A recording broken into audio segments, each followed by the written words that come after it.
C'est une situation inédite dans l'histoire de ce pays. Le palais présidentiel du Sri Lanka est occupé par le peuple depuis plusieurs jours.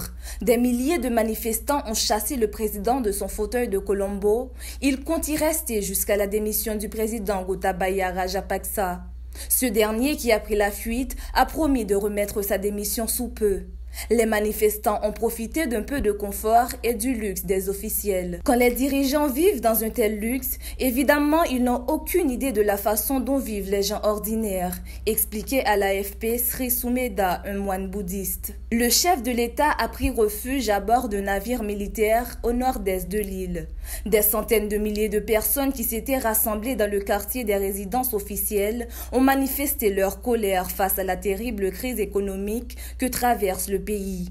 Outre le palais occupé de force, la résidence du Premier ministre a été incendiée. Le chef d'état-major a lancé un appel au calme, assurant qu'il était possible de résoudre la crise de manière pacifique et constitutionnelle. Le secrétaire d'État américain Anthony Blinken a lui appelé le Parlement à résoudre cette situation pour le bien du pays et non pas d'un parti politique. La situation a donc dégénéré. Le Sri Lanka enregistrait des manifestations incessantes et parfois violentes ces derniers mois face aux pénuries d'alimentation, de médicaments et d'énergie. Les habitants accusent les dirigeants en place, déplorant leur incompétence et la corruption du clan des frères présidents Rajapaksa qui se partageait le pouvoir depuis plus de 15 ans.